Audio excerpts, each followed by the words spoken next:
श्री रामलाल ठाकुर जी।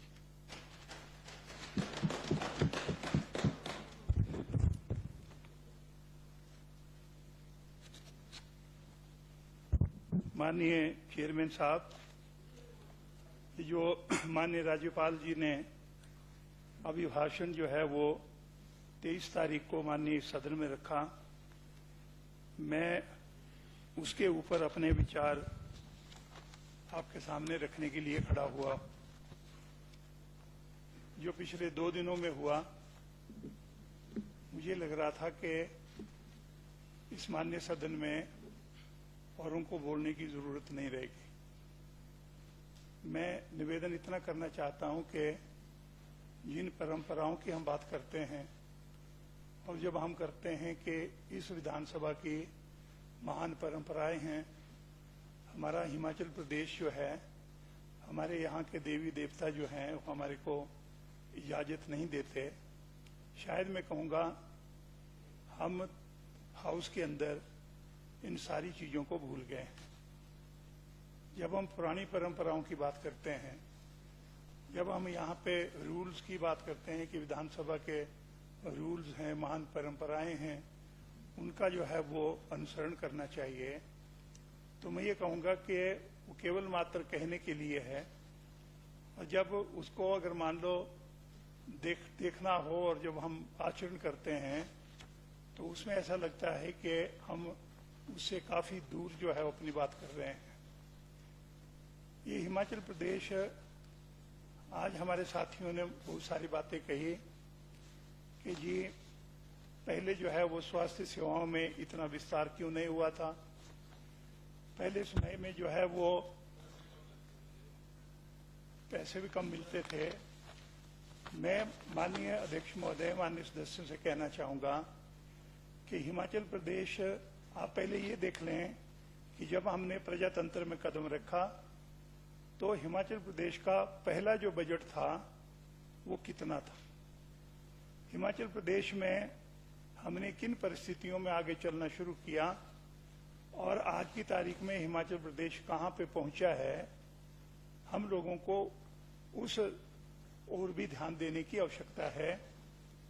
और मैं ये कहूंगा कि जब हम कहते हैं, यहाँ पे 2-3 हमारे सदस्यों ने कहा 5 साल पहले जो है वो यहाँ पे हिमाचल प्रदेश की सरकारें बनी, उन्होंने क्या किया, और हमने जो है ये सारी चीजें कर ली। ये भी कहा गया इतने वेंटिलेटर हमने जो है वो जो है कोरोना के टाइम में यहाँ पे माननीय मुख्यमंत्री जी को बधाई दी और विभाग को भी बधाई दी। साथ में कहा गया कि हमने यहाँ पे ये सुविधाएं जो है वो यहाँ पे लोगों को दी है। माननीय सभापति जी, जब महामारी होती है तो उसके बाद कदम उठाए जाते हैं। इन देवी देवताओं के आशीर्वाद से हिमाचल प्रदेश में इस प्रकार की महामारी पहली बार आई और उसके लिए मौजूदा सरकार को जो कदम उठाने थे वो कदम मौजूदा सरकार ने उठाए, सेंट्रल गवर्नमेंट ने भी उठाए और प्रदेश की सरकार ने भी उठाए। पर मैं ये कहना चाहूंगा कि जब हम वन साइडेड सारी बात को प्रस्तुत करेंगे तो उससे ऐसा लगता है कि हम अपने भाषण से और अपने विचारों से कड़वाहट भर रहे हैं। मैं निवेदन आप लोगों से ये करना चाहूंगा कि यहाँ पे जो ये हमारे राज्यपाल महोदय ने जो अभिभाषण यहाँ पे रखा, मैं पिछला जो अभिभाषण था यहाँ पे जो राज्यपाल जी ने यहाँ पे जो रखा था, मैं ये कहना चाहूंगा कि उसमें और पिछले जो हमारा जो बजट भाषण था हिमाचल प्रदेश के मुख्यमंत्री का, उन दोनों के आंकड़ों को अगर आप इकट्ठा करें तो मैं कहूंगा कि गवर्नर के अभिभाषण में और सरकार के काम में बहुत दिन और रात का अंतर है। मैं माननीय सभापति जी ये भी कहना चाहूंगा कि जो हमारा राज्यपाल का अभिभाषण है, ये पिछले वर्ष हमने लोगों से क्या वायदे किए थे, कितने पूरे किए, और आने वाले वर्ष के लिए हमारी सरकार क्या करने वाली है, ये अभिभाषण राज्यपाल का उन दोनों सालों को इंगित करता है। और फिर ये अभिभाषण सरकार बनाती है, राज्यपाल महोदय यहाँ पे रखते हैं। मैं कहूंगा राज्यपाल तो कॉन्स्टिट्यूशनल हेड है प्रदेश के, तो यहाँ पे कि मैं कहूंगा परंपरा के मुताबिक जो है वो आएंगे। जो सरकार ने अभिभाषण बनाया वो अभिभाषण पढ़ेंगे, कई आधा अधूरा छोड़ के चले जाएंगे। पर इस बार मैं राज्यपाल महोदय को ये मुबारकबाद देना चाहूंगा कि उनका अभिभाषण पिछले से थोड़ा बड़ा है, 2-3 पेज, लेकिन इन्होंने अपना पूरा अभिभाषण यहाँ पे दिया। ये अलग बात है कि अपोजिशन को जब लगा कि अभिभाषण में कुछ बातें जो है वो गलत आ रही है तो हम उठ के बाहर चले गए। ये प्रजातंत्र में इस प्रकार की बातें होती है, लेकिन रूलिंग में बैठे हुए लोगों को इसको भी उल्टा नहीं लेना चाहिए। देखना ये चाहिए कि जब आप हमारी जगह पे थे तो आप लोग क्या करते थे। सभापति जी, यहाँ पे जो मंत्री बने हैं, और यहाँ पे मैं कहना चाहूंगा कि जो और भी इम्पोर्टेंट जगहों पे थे, ऐसा भी टाइम आया था कि वो सभापति जी स्पीकर की चेयर के ऊपर बैठ के उन्होंने जो है वो इस प्रकार का अनुशासन का जो है परिचय इस माननीय सदन में दिया। और आज हमारे को पार्लियामेंट्री अफेयर मिनिस्टर जो है वो भाषण करते हैं कि आप गलत कर रहे हैं जी। मैं ये पूछना चाहूंगा कि हम ये देखें कि हम क्या करते थे और आज की तारीख में जो अपोजिशन के लोग हैं वो क्या करते हैं। क्योंकि अगर अपोजिशन नहीं बोलेगी तो मैं आपसे ये कहना चाहूंगा तो आपको रोकेगा कौन? कौन रोकने वाला है? इसलिए मैं आपसे माननीय सभापति जी ये निवेदन करना चाहूंगा कि हिमाचल प्रदेश में जो शुरुआत हुई थी, वॉकआउट की शुरुआत जो हुई, यहां से वॉकआउट किया, क्यों किया हमने? वो वॉकआउट हुआ था जब हमने जल जीवन मिशन की बात जो है वो करी थी। यहाँ पे माननीय इस सदन में क्योंकि मंत्री जी नहीं है, मैंने हमेशा हर सदन में उनका ध्यान जो है वो आकर्षित किया है। मैंने उनसे ये कहा था कि ये जो पिछले अगर आप कार्रवाई उठाएं तो मैंने ये कहा था कि आप नलके तो लगा रहे हैं, लेकिन उन नलकों में पानी कहां से आएगा? रिकॉर्ड उठा लीजिए सभापति महोदय कि यहाँ पे मंत्री जी ने जवाब दिया था कि सेंट्रल गवर्नमेंट की स्कीम है, पानी जो है वो बाद में आएगा, हमने पहले नलके लगाने हैं। माननीय सभापति जी, मैं अगर आपको कहूं ग्राउंड रियलिटी की बात कि आज की तारीख में अगर आप देखें तो ध्यान से देखें कि यहाँ पे ये जो बड़े बड़े ठेकेदार आए हैं, कौन ठेकेदार है? पहले 2 ही ठेकेदार होते थे माननीय सभापति महोदय, और वो सारे का सारा काम, क्योंकि माननीय सदन में इस मसले को भी मैंने उठाया था कि हमारे जो इंजीनियर हैं जिन्होंने रजिस्ट्रेशन करवाई है, एक लाख कॉन्ट्रैक्टर है, अगर मान लो बाहर की कंपनियों को आप काम दे देंगे तो प्रदेश का जो नौजवान है वो काम कहां से करेगा? तो माननीय सभापति जी, उस दिन माननीय ठाकुर यहाँ पे महेंद्र सिंह जी ने ये कहा कि 18 करोड़ तक के काम हम लोकल लोगों को देंगे और 18 करोड़ से ऊपर के जो काम है वो ओपन में जो बड़ी कंपनियां हैं उनको देंगे। लेकिन माननीय सभापति जी, एक ठेकेदार मेरे को बता दो आज की तारीख में जो प्रदेश का हो और जिसने यहाँ पे जो है वो ये जन जीवन मिशन का जो है वो काम किया हो। आज अध्यक्ष महोदय इसी माननीय सदन में चर्चा भी हुई, और मैं ये कहना चाहूंगा अध्यक्ष महोदय, मेरा चुनाव क्षेत्र है, डिवीजन आईपीएच का है, दोनों चुनाव क्षेत्र, सदर चुनाव क्षेत्र और नैना देवी चुनाव क्षेत्र जो है वो दोनों चुनाव क्षेत्रों को क्लब कर दिया माननीय अध्यक्ष महोदय। और क्लब करके जब टेंडर लगा तो टेंडर लुधियाना की कंपनी लेके चली। और अध्यक्ष महोदय, मैं ये भी कहना चाहूंगा, अगर आप रिकॉर्ड देखें, फील्ड में जाके देखें आप, तो मैं ये कहना चाहूंगा कि ये जो बाहर के ठेकेदार हैं, आईपीएच डिपार्टमेंट पाइपें खरीदने के लिए भी एडवांस दे रहा है। अगर हमारे लोगों को एडवांस दे दे तो हमारे लोग भी काम करेंगे। लेकिन हो रहा है कि जो ठेकेदार काम कर रहे हैं, जो पाइपें खरीदी जा रही है माननीय अध्यक्ष महोदय, वो गुणवत्ता नहीं देखी जा रही है। वो ठेकेदार जो है वो पाइपें लेके आ रहे हैं, वो उनको दबा रहे हैं।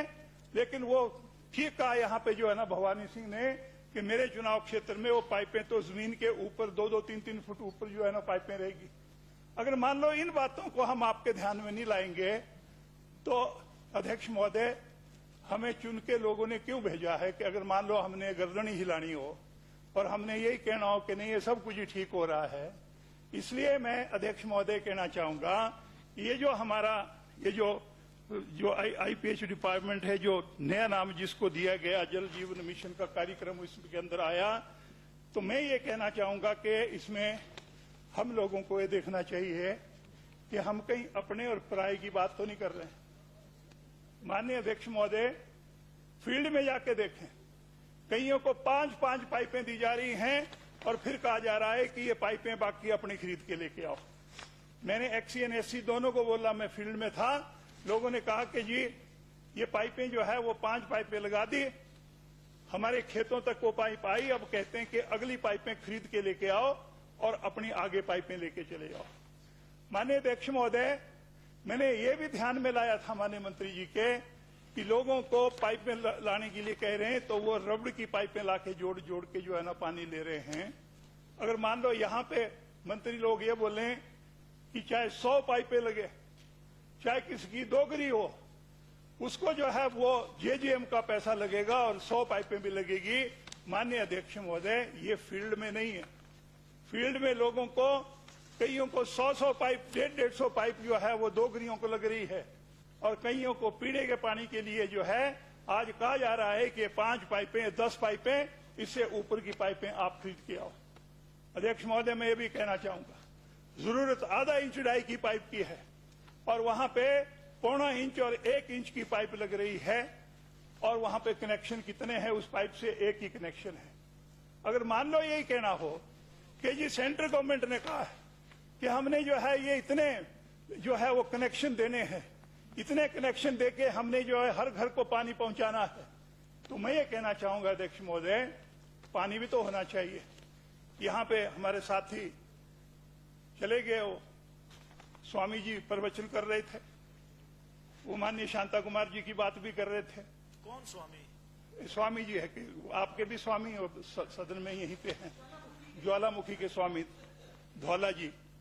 मैं ये कहना चाहूंगा, मैंने ये सोचा कि वे स्वामी। माननीय अध्यक्ष महोदय, मैं ये कहना चाहूंगा, उठाओ उस समय को जब कहा गया था कि हर रसोई घर में नल का होगा। क्या कभी ये सोचा गया था कि उस समय हर घर में नल का था? और माननीय अध्यक्ष महोदय, मैं उन दिनों जो था यूनिवर्सिटी में लॉ कॉलेज का स्टूडेंट था और जब वो वहां पे माननीय शांता कुमार जी आए, मैं उनको इस बात की मुबारकबाद दूंगा कि घुमारवीं में, बिलासपुर में सबसे पहला अगर हैंडपंप लगा था तो घुमारवीं में वो सड़क के किनारे पे वो हैंडपंप लगा था। लेकिन हर घर में नल पहुंचाना, ये मैं कहूंगा अध्यक्ष महोदय, अगर नल में हवा आए, पानी ना आए, मैंने माननीय मंत्री जी को भी बोला था कि जो आप पाइपें लगा रहे हैं, आज आप कनेक्शन दे रहे हैं, उनमें पानी नहीं आया तो उनमें हवा आएगी और अंदर से जो है वो ठाकुर महेंद्र सिंह निकलेगा, लोग गालियां नहीं देंगे तो और क्या होगा। इसलिए मैं कहना चाहता हूं कि आज हमारे को इन सारी बातों को, ठीक है सेंट्रल गवर्नमेंट पैसा दे रही है, पर उल्टा हो गया। पहले हमारे को जो है वो जो सोर्स है उसकी इंप्रूवमेंट करनी चाहिए थी।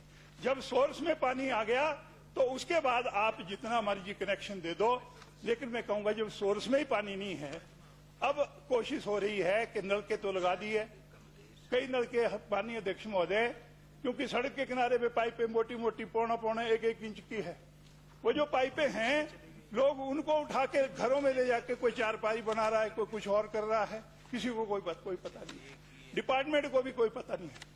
अगर इनको नीचे पूछे तो बोलते नहीं जी ये तो ठेकेदारों का काम है, ठेकेदार करेंगे। इसलिए मैं कहना चाहूंगा कि ये जो जेजेएम के द्वारा जो आज लूटपाट हो रही है, इसको माननीय मंत्री जी रोकने की आवश्यकता है। आज जो ठेकेदार हैं वो क्या कर रहे हैं, उसके ऊपर हमारे ऑफिसर्स की नजर जो है वो होनी चाहिए कि आज हमारे जो ठेकेदार यहाँ पे आए हैं वो क्या काम कर रहे हैं, तो उसके ऊपर भी उनको देखने की आवश्यकता है। और माननीय अध्यक्ष महोदय, मैं ये भी कहना चाहूंगा कि आज की तारीख में जो हमारी पुरानी स्कीमें हैं उनको देखने की आवश्यकता है।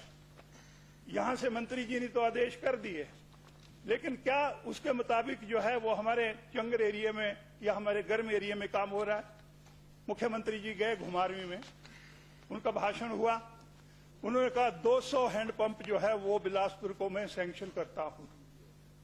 माननीय अध्यक्ष महोदय, मैं आज मंत्री जी से पूछना चाहता हूं कि पिछले 2 सालों में बिलासपुर जिला में कितने हैंडपंप लगे? एक भी हैंडपंप नहीं लगा। अब अध्यक्ष महोदय, जब आया सर्दी का मौसम, तब जो है वो पता लगा कि अब उन्होंने किया कि जो अब वो हैंडपंप लगेंगे। अब कौन ठेकेदार काम करेगा इस सर्दियों के महीने में? लेकिन आज की तारीख में एक भी हैंडपंप जो है, जो सूखाग्रस्त में माननीय मुख्यमंत्री जी ने कहा था, एक भी हैंडपंप जो है माननीय अध्यक्ष महोदय, वो एक भी हैंडपंप नहीं लगा है। दूसरे, मैं एक निवेदन करना चाहूंगा माननीय अध्यक्ष महोदय कि यहाँ पे हमारे साथियों ने और बातें भी करी है। यहाँ पे हेल्थ मिनिस्टर साहब बैठे हैं, मैं उनसे भी निवेदन करना चाहता हूं। निवेदन मैं ये करना चाहता हूं कि हमारे जो हेल्थ डिपार्टमेंट है उसमें बहुत सारा, मैं कहूंगा, विस्तार हुआ है। मैं खुद हेल्थ मिनिस्टर रहा हूं 5 साल हिमाचल प्रदेश का, और मेरे बाद जगत प्रकाश नड्डा जी आए थे। और ये भी मैं आपसे कहना चाहूंगा, जगत प्रकाश नड्डा ने पब्लिक में ये कहा कि जो सारे जितने इंस्टीट्यूशन ठाकुर रामलाल जी ने खोल दिए, मुझे स्टाफ देने के लिए भी दिक्कत आ रही है। ये मैं नहीं बोल रहा हूं, जगत प्रकाश नड्डा जी ने बोला था ये। माननीय अध्यक्ष महोदय, यहां पे कौन किसने क्या किया प्रदेश के लोगों को मालूम है। हमारे यहां पे माननीय पठानिया जी कल बोल रहे थे, एक सदस्य ने हमारे यहां से बिलासपुर के, उन्होंने भी बोला कि जगत प्रकाश नड्डा का जो है वो ड्रीम प्रोजेक्ट था बिलासपुर का, जो ये हमारे को एम्स मिला। माननीय अध्यक्ष महोदय, मैं आपसे कहना चाहूंगा, अगर आप इसके ऊपर देखें तो आज मैं आपसे ये कहना चाह रहा हूं कि जो हिमाचल प्रदेश में यहां पे अगर देखा जाए, ये फैसला 24 दिसंबर 2014 को स्वर्गीय माननीय वीरभद्र सिंह जी हमारे मुख्यमंत्री होते थे, और मैं प्लानिंग का और 20 सूत्रीय कार्यक्रम का चेयरमैन था।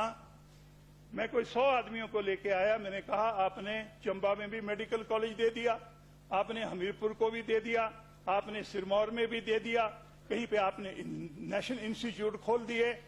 तो ये जो एम्स की बात है, अखबारों में आया था। जगत प्रकाश नड्डा जो थे वो उन दिनों स्वास्थ्य मंत्री नहीं थे, लेकिन वहां पे हर्षवर्धन चौहान जो पहले वहां पे स्वास्थ्य मंत्री बने, उनका यह बयान आया कि हिमाचल प्रदेश को जो है वो एम्स दिया जाएगा, क्योंकि ये कैबिनेट का पहले का फैसला था। माननीय अध्यक्ष महोदय, मैंने माननीय नड्डा जी से भी निवेदन किया। मैं कहा, भाई नड्डा, ये दिल्ली की सरकार जो है ये समुद्र है, जो डुबकी मारेगा वो कुछ निकाल लेगा, किनारे पे बैठ के कुछ मिलने वाला नहीं है। तो बिलासपुर के एम्स के बारे में सोचो आप। लेकिन हुआ ये माननीय अध्यक्ष महोदय, हम माननीय वीरभद्र सिंह के पास गए, और वीरभद्र सिंह जी के पास जाने से पहले मैं किसी चीज को छुपाना नहीं चाहता। ठाकुर कौल सिंह जी मंडी से स्वास्थ्य मंत्री होते थे, वो कहते थे कि एम्स मंडी में खुलना चाहिए। हमीरपुर में वहां पे जो है ना, धौला साहब तो बेचारे किनारे से देखते रहते, लेकिन मैं ये कहना चाहूंगा कि वहां पे हिमाचल प्रदेश के जो पूर्व मुख्यमंत्री और उनके बेटा जो आज दिल्ली में मंत्री हैं, उन दोनों का बयान आया कि एम्स जो है ये हमीरपुर में खुलना चाहिए। माननीय अध्यक्ष महोदय, हमारे मंत्री होते थे बाली साहब कांगड़ा से, उनका बयान आया कि ये कांगड़ा में खुलना चाहिए। लेकिन मैं वीरभद्र सिंह जी का धन्यवाद करना चाहूंगा कि उन्होंने इनको बुलाया, और 24 तारीख की जो मीटिंग हुई थी माननीय अध्यक्ष महोदय, 24 दिसंबर 2014 को, उसमें फैसला हुआ, और माननीय वीरभद्र सिंह ने कहा कि मैंने इसको बिलासपुर में देना है। बिलासपुर में सेंट्रिप था, और माननीय अध्यक्ष महोदय के जमीन की सारी नकलें बना के मैंने जो है वो मुख्यमंत्री जी को दी। Deputy commissioner some lady was there, उनको कहा गया 3 दिनों के अंदर अंदर जो है वो सारा का सारा केस तैयार होकर चला गया। लेकिन माननीय अध्यक्ष महोदय, किसका ड्रीम प्रोजेक्ट था मैं उस पर भी नहीं जाना चाहता। नड्डा जी का मैं धन्यवाद करना चाहता हूं कि उन्होंने बाउंड्री वॉल लगाने के लिए 19 करोड़ रुपए का पैसा जो है वो सैंक्शन किया बतौर health minister government of India. फिर बदल गया, फिर अगला स्वास्थ्य मंत्री आया, और माननीय अध्यक्ष महोदय, मैं ये कहना चाहूंगा कि उसके बाद कितना टाइम लग गया। माननीय सदस्य, और कितना समय लेंगे आप? सर मैं तो अभी शुरू नहीं हुआ, यहाँ पे आधा घंटा लोग बोले, आप तो मेरे ऊपर तो आपकी ज्यादा चल रही है। आधा गया 35 मिनट बोले ही है। कौन? ये हमारे दुआला साहब जितने भी बोल रहे हैं सब बोल रहे हैं, तो आप मेरे को आप फटाफट डिस्टर्ब कर देते हैं। मेरे को बोलने दो, आपके हाथ जोड़ता हूँ मैं। 20 ऐसे मिनट मतलब हो गए। इतना अन्याय मत करो आप। नहीं, 20 मिनट हो गए, मैंने तो डिस्टर्ब किए नहीं आप। नहीं डिस्टर्ब नहीं किया, तो आप भाई पहले भी देखते कि आपसे पहले कितना टाइम लेंगे लोग। आपकी चेयर के ऊपर जो बैठे हुए थे उन्होंने कितना टाइम दिया, तो मेरे को बोलने दो आप। माननीय अध्यक्ष महोदय, मैं ये कहना चाहूंगा कि उसके बाद अगर देखा जाए तो ये जो हिमाचल प्रदेश में जो मैं कह रहा था कि उसके बाद 2017 निकल गया अध्यक्ष महोदय। 2017 तक किसकी सरकार थी वहां पे दिल्ली में? माननीय अध्यक्ष महोदय, फिर दिसंबर 2017 को जो है वो यहाँ पे फिर आए हमारे प्रधानमंत्री साहब, और विधानसभा के चुनाव की घोषणा 5 दिन बाद हुई। बिलासपुर में आए और उन्होंने जो है वो आधारशिला रख दी। लेकिन उसके बाद भी मैं कहना चाहूंगा कि ये काम क्यों शुरू नहीं हुआ। ये चुनाव से पहले 5 दिन पहले हिमाचल प्रदेश के चुनाव को जो है वो प्रभावित करने के लिए प्रधानमंत्री जी आए। बिलासपुर में जो है वो कहलूर स्टेडियम में उसकी आधारशिला रखी, और आज कह रहे हैं सारा कुछ हो गया। यहाँ पे जो है वो ओपीडी की बात चली, जिसको कई लोगों को तकलीफ हो रही है। ओपीडी क्या है मैं कहूंगा, ओपीडी इज ए डिस्पेंसरी। वहां पे डॉक्टर भी लगे हैं। माननीय अध्यक्ष महोदय, एक भी पेशेंट वहां पे जो है वो अटेंड नहीं हो रहा है। जो पेशेंट वहां पे जाते हैं उनको बिलासपुर डिस्ट्रिक्ट हॉस्पिटल में, जो जोनल हॉस्पिटल में, उसमें भेजते हैं, और वहां से जो पेशेंट है उसको शिमला में रेफर करते हैं, और कई पेशेंट रास्ते में मर गए। और यहाँ पे कह रहा है जी क्या बात है, हमने तो ओपीडी चला दी। अभी एम्स को चलाने के लिए माननीय अध्यक्ष महोदय, आप दिल्ली के एम्स की बात कर लीजिए, आप पीजीआई की बात कर लीजिए, कितना साल पुराने चले हुए इंस्टीट्यूट है, आज भी उनमें सुधार की आवश्यकता है। बिल्डिंग्स भी बन रही है, नए उपकरण भी आ रहे हैं। इसलिए मैं कहना चाहूंगा कि इसके ऊपर हमारे को यही धन्यवाद करना चाहिए। हमारे को, हम सेंट्रल गवर्नमेंट का भी धन्यवाद करते हैं क्योंकि उस काम को उन्होंने आगे चलाया है। लेकिन ये कोई ड्रीम प्रोजेक्ट, ये फलाने ने कर दिया, ये हो गया। मैं तो ये कहूंगा, बिलासपुर का होने के नाते मैं माननीय वीरभद्र सिंह जी का, स्वर्गीय वीरभद्र सिंह का धन्यवाद करूंगा। अगर वो प्रदेश के मुख्यमंत्री न होते तो ये एम्स बिलासपुर में नहीं जाता। बिलासपुर के लोगों को एम्स माननीय वीरभद्र सिंह जी ने दिया है, आगे बढ़ेगा ये। अब मैं माननीय मंत्री जी से एक निवेदन करना चाहता हूँ। आपसे मैंने रास्ते में भी बात करी कि माननीय मंत्री जी, आप इंस्टीट्यूट खोलते हैं। माननीय मुख्यमंत्री जी गए स्वारघाट में। स्वारघाट में उन्होंने अनाउंसमेंट करी कि जो प्राइमरी हेल्थ सेंटर स्वारघाट है उसको मैं अपग्रेड करके उसको मैं कम्युनिटी हेल्थ सेंटर बनाता हूं। नोटिफिकेशन होगी। माननीय अध्यक्ष महोदय, जो नोटिफिकेशन हुई, इस नोटिफिकेशन में मैंने माननीय मंत्री जी से भी कहा था कि वो नोटिफिकेशन हुई, the governor is pleased to upgrade the primary health centre Swarghat to community health centre.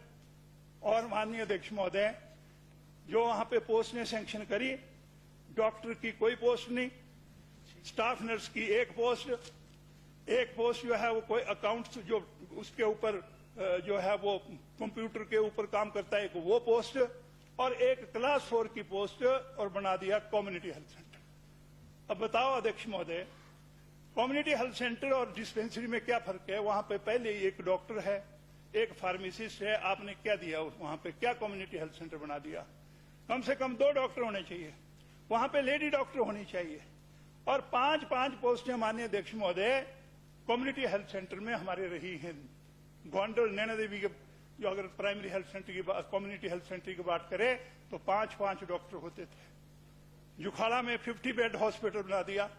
मंत्री जी गए थे, उन्होंने कहा जी मैं यहाँ पे एम्बुलेंस दे देता हूँ। फिर मैंने उनसे निवेदन किया कि एम्बुलेंस दे तो दो, वो बिल्डिंग तो मेरी बनाई हुई थी जिसके ऊपर आपने पत्थर लगाया। गवर्नमेंट ने 50 बेड हॉस्पिटल बनाने से पहले एक भी कमरा नहीं जोड़ा वहां पे कोई एक्सरे प्लांट भी नहीं दिया, वो भी हमारा टाइम का पहले का पड़ा हुआ है।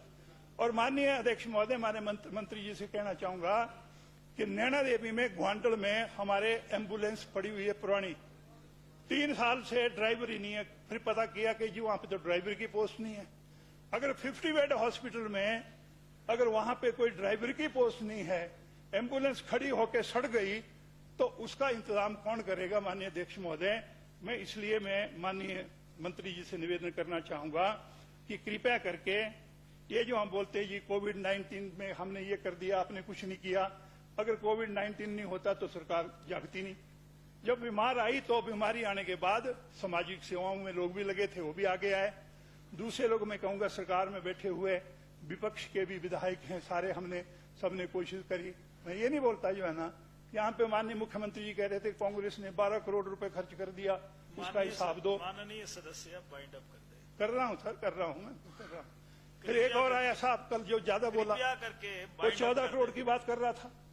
मैं ये कहना चाहूंगा अध्यक्ष महोदय, ये बढ़ा चढ़ा के जो बातें करने की है, ये मैं कहूंगा ये कोई ठीक नहीं है। अभी 2-3 पॉइंट अध्यक्ष महोदय मेरे पास है, मैं आपके माध्यम से रखना चाहूंगा। यहाँ पे कहा गया जी हमने इतने लाख जो है वो शिकायतें सुन ली जनमंच के माध्यम से। ये पहली बार हुआ हिमाचल प्रदेश में। माननीय अध्यक्ष महोदय, क्या आप सबों को मालूम है, क्या मैं कहूंगा कि जितने भी हमारे साथी यहाँ पे हैं, क्या उनको मालूम है कि पहले हिमाचल प्रदेश में प्रशासन जनता के द्वार चला करता था जब वीरभद्र सिंह जी मुख्यमंत्री होते थे। आपने नाम बदला, जनमंच रख दिया। जनमंच में क्या होता है अध्यक्ष महोदय, मैं भी गया हूं वहां पे जो है ना, यहाँ पे मंत्री लोग गए हुए थे साथ में, डीसी को बोल देते हैं कि आपने कर लेना सारा। जो डीसी के पास कहाँ है पैसा भाई?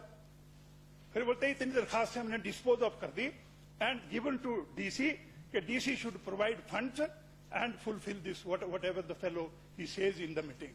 सर ये जो मैं कहना चाहूंगा कि ये जो कुछ लोग कर रहे हैं। दूसरा मैं निवेदन करना चाहूंगा माननीय अध्यक्ष महोदय, डायरेक्टोरेट बिलासपुर में है फिशरीज का, और वो फिशरीज का डायरेक्टर जब वहां पे है, माननीय अध्यक्ष महोदय, ये मिनिस्टर फिशरीज को भी मालूम होना चाहिए। कारण क्या है कि गोविंद सागर में मछलियां जो है वो 5 से 7% हो गई पिछले सालों की निस्बत। और वहां पे अध्यक्ष महोदय एक सिल्वर कार्प होती थी। सिल्वर कार्प के कोई 20-25 पीस जो थे वो घाघर से वहां पे जो है ना बाढ़ आई और वो 20-22 पीस गोविंद सागर में चले गए। रिजल्ट ये हुआ कि आने वाले उसके अगले 10 सालों के अंदर अंदर गोविंद सागर में 80% मछली जो थी वो सिल्वर कार्प हो गई। आज माननीय अध्यक्ष महोदय, डायरेक्टोरेट तो बिलासपुर में बैठा हुआ, साइंटिस्ट भी है, बाहर जाते हैं, टूर प्रोग्राम बनाते हैं, फलाने स्टेट में जाएंगे, केरला में जाएंगे, वहां से जो है ना लोगों को पूछ के आएंगे। मैं ये कहना चाहूंगा कारण क्या है कि इस साल मछुआरे भूखे क्यों मर गए? मछुआरों को कोई काम नहीं अध्यक्ष महोदय। 4000 मछुआरे हिमाचल प्रदेश में हैं, लेकिन मैं गोविंद सागर की बात करना चाह रहा हूं। आज मछली जो है वो 5 और 7% तक मछली का जो है प्रोडक्शन आ गई, और सिल्वर कार्प जो है वो कहीं कब कमार को 1 हफ्ते में 1 पीस निकलता है। आप मुझे बताओ कारण क्या है? कारण क्या हुआ कि जो फिशरीज है उसमें हम कह रहे हैं कि हमने इतने जो है ना ट्रॉट फार्म खोल दिए, फलाना कर दिया, लेकिन गोविंद सागर में जो मछलियां हैं वो कहाँ चली गई, वो खत्म क्यों हो गई? वो कौन सी बीमारी है, कौन सा आपने बीज डाला जो सिल्वर कार्प को खा गया? लेकिन अध्यक्ष महोदय, इस प्रकार से मैं कहना चाहूंगा कि ये सारी चीजें जो है, अभी नेशनल हाईवे की बात कर रहे थे हमारे साथी, यहाँ पे बोल के गए, बोले जी ये जो एम्स है ये बिलासपुर मेरे चुनाव क्षेत्र में है। माननीय अध्यक्ष महोदय, ये सदर में नहीं है, मेरे चुनाव क्षेत्र में। अगर मान लो 4 लेन की दिक्कत है तो आज हमारे हैं, अभी सदर में नहीं। अगर मान लो कहीं पे ये जो रेलवे का काम चला है ये मेरी कॉन्स्टिट्यूंसी से चला है, आगे अभी तक नहीं गया। अभी दर्द उनको नहीं पता कि क्या दर्द होनी है।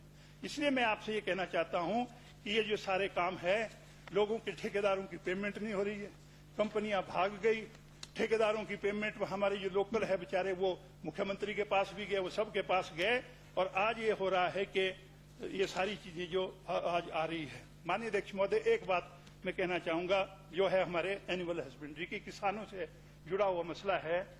यहाँ पे कहा गया पेज 9 के ऊपर पैरा 19 है, उस पे कहा गया है कि राष्ट्रीय कृत्रिम गर्भाधान कार्यक्रम जो है वो चलाया गया है, जिसके ऊपर 12 करोड़ 92 लाख रुपए खर्च आए एनिमल हस्बेंड्री के।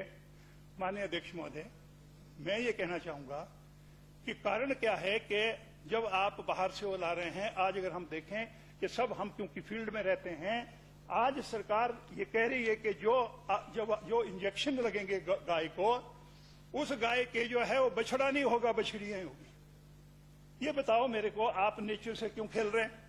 इसका मतलब अगर मान लो बछड़ियां ही होगी, बच्चे नहीं होंगे, तो मुझे बताओ ये सीमेन आएगा कहां से? ये आप प्रकृति से क्यों खेल रहे हैं? आप कह रहे हैं कि नहीं। और देखो अध्यक्ष महोदय, आज हो क्या रहा है, अगर कहीं गलती में कोई बच्चू पैदा हो गया गाय के, तो लोग पानी पिला के उसको मार देते हैं। बछड़ी को इसलिए रखते हैं क्योंकि बछड़ी आगे जो है वो सुएगी और उसका दूध आएगा, और वो सड़कों में छोड़ रहे हैं। मैं ये कह रहा हूं अध्यक्ष महोदय, ये कहना कि हमने इतने गौ सदन बना दिए, हमने इतना या क्या कर दिया, आप बिलासपुर से चलो। माननीय सदस्य अब बाइंड अप। मैं वाइंड अप कर रहा हूँ। नहीं, प्लीज गौ माता की बात है, इसमें दर्द खाओ थोड़ी सी। नहीं प्लीज गौ माता की बात कर रहा हूँ। प्लीज बाइंड अप कर दीजिए। बहुत सदस्य आपकी तरफ से भी, यहाँ से भी बहुत ये सदस्य। जो गौ माता है ना, गौ माता जो है, ये आपको जो है मैं कहूंगा उनको पाप लगेगा जो गौ माता के नाम करके तब भी उल्टा कर रहे हैं। जी ठीक। और अध्यक्ष महोदय, मैं आपसे ये कहना चाहूंगा कि जो भी वहां पे जितने भी गौ सदन चले हैं, सरकार को बड़े बड़े गौ सदन खोलने चाहिए। और जो हमारी गांव में जो है वो जंगल चरान देहाती के नाम से जो एंटर लैंड है, उनको दिया जाए, क्योंकि गौ सदन खोलने के लिए जमीन चाहिए। इन शब्दों के साथ माननीय अध्यक्ष महोदय, मैं आपका धन्यवाद करना चाहता हूं। इश्यू तो कुछ और भी थे, कृषि विभाग के भी थे, एपीएमसी के जो है ना पोस्टें सारी खाली पड़ी हुई है। एफसीएमसी के जो सेंटर है, वो सेंटर जो है मेरे एक गड़ुआ में है, एक जुखाड़ा में है, एक छुपो में है, वो सारे के सारे बंद पड़े। करोड़ों रुपए की जो है वो संपत्तियां जो है वो खराब हो रही है। इसलिए मेरा निवेदन है कि माननीय मंत्री जी भी आए हैं, तो इसलिए कृपया करके जो मैंने कहा है उसके ऊपर थोड़ा सा ध्यान दें। आपने मुझे समय दिया, आपका बहुत बहुत धन्यवाद। और जो ये जो दस्तावेज है, ये तो दस्तावेज चलाऊ दस्तावेज है। जो गवर्नमेंट आएगी वो ऐसे दस्तावेज देगी, और इसमें और मैं कहूंगा करने में बहुत बड़ा अंतर है। पिछली बार का जो गवर्नर का अभिभाषण था और जो बजट पास हुआ था, बजट प्रस्तुत हुआ था और पास हुआ, उसमें जमीन और आसमान का फर्क है, और वो काम नहीं हो सके हैं। इसलिए मैं इसका विरोध करता हूं।